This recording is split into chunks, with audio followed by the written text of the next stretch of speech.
Hello ನಮಸ್ಕಾರ ಕರ್ನಾಟಕ, ಹೇಗಿದ್ದೀರೆಲ್ಲರೂ? ನಾನು ನಿಮ್ಮ Anushree. Welcome back to my YouTube channel. ನಾನಿವತ್ತು ನಿಮಗೆ ಸಿಂಪಲ್ ಆಗಿರುವಂಥ ರೋಡ್ ಸೈಡಲ್ಲಿ ಮಾಡೋ ರೀತಿ ಎಗ್ ರೈಸ್ ಮಾಡೋದು ಹೇಗೆ ಅಂತ ಹೇಳ್ಕೊಡ್ತಾ ಇದ್ದೀನಿ. ಮೊದಲನೇಗೆ ಒಂದು ಬಾಣಲಿಗೆ ಎಣ್ಣೆ ಹಾಕ್ಕೊತಾ ಇದ್ದೀನಿ. ಎಣ್ಣೆ ಕಾದಿದ ನಂತರ ಈರುಳ್ಳಿ ಹಾಕ್ಕೊತಾ ಇದ್ದೀನಿ. ಈರುಳ್ಳಿ ಹಾಕಿದ ನಂತರ ಈರುಳ್ಳಿನ ಚೆನ್ನಾಗಿ ಫ್ರೈ ಮಾಡ್ಕೋಬೇಕು. ಈ ರೀತಿ ನೀವು ಈರುಳ್ಳಿನ ಫ್ರೈ ಮಾಡ್ಕೋಬೇಕು.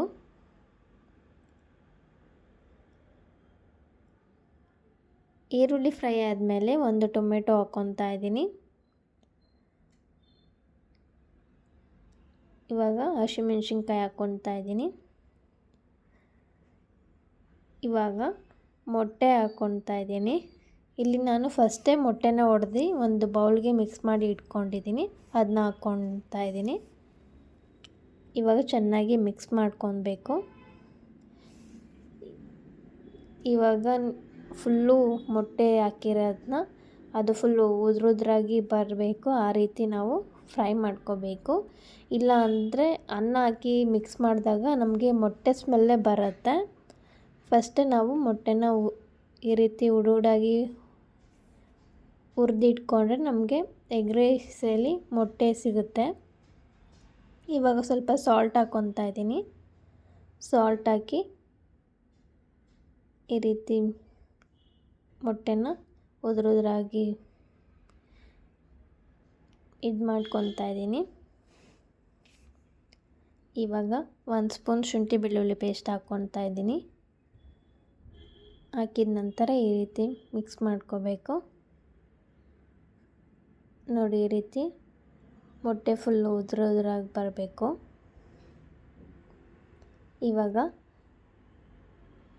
ಅನ್ನ ಹಾಕ್ಕೊತಾ ಇದ್ದೀನಿ. ನಿಮಗೆ ಅನ್ನ ಎಷ್ಟು ಬೇಕು ಅನಿಸುತ್ತೋ ನೀವು ಹಾಕ್ಕೋಬೋದು. 1 spoon chilli powder, 1 spoon garam masala, 1 spoon vinegar,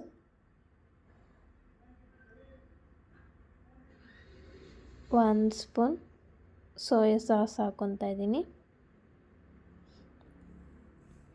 ಇವಾಗ ಫುಲ್ಲು ಮಿಕ್ಸ್ ಮಾಡ್ಕೋಬೇಕು.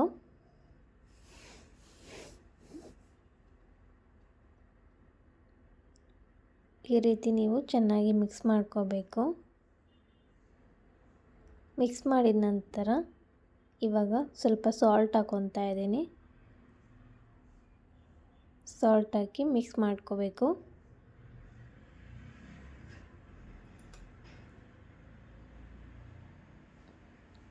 ಇವಾಗ 1 ಸ್ಪೂನ್ ಪೆಪ್ಪರ್ ಪೌಡರ್ ಹಾಕ್ಕೊತಾ ಇದ್ದೀನಿ. ಪೆಪ್ಪರ್ ಪೌಡರ್ ಹಾಕಿ ಮಿಕ್ಸ್ ಮಾಡ್ಕೋಬೇಕು. ಇವಾಗ ಲಾಸ್ಟಲ್ಲಿ ಕೊತ್ತಂಬರಿ ಸೊಪ್ಪು ಹಾಕ್ಕೊತಾ ಇದ್ದೀನಿ. ಕೊತ್ತಂಬರಿ ಸೊಪ್ಪು ಹಾಕಿದ ಮೇಲೆ ಇನ್ನೊಂದು ಸಲ ಮಿಕ್ಸ್ ಮಾಡಿದರೆ ರೋಡ್ ಸೈಡಲ್ಲಿ ಮಾಡೋ ರೀತಿ ಎಗ್ ರೈಸ್ ರೆಡಿ ಆಗುತ್ತೆ. ಈ ವಿಡಿಯೋ ನಿಮಗೆ ಇಷ್ಟ ಆಗಿದ್ರೆ ನನ್ನ ಯೂಟ್ಯೂಬ್ ಚಾನಲ್ನ ಸಬ್ಸ್ಕ್ರೈಬ್ ಮಾಡಿ, ಲೈಕ್ ಮಾಡಿ ಆ್ಯಂಡ್ ಶೇರ್ ಮಾಡಿ. ಆ್ಯಂಡ್ ನೀವು ಟ್ರೈ ಮಾಡಿ. ಈ ವಿಡಿಯೋ ನಿಮ್ಗೆ ಇಷ್ಟ ಆಗಿದರೆ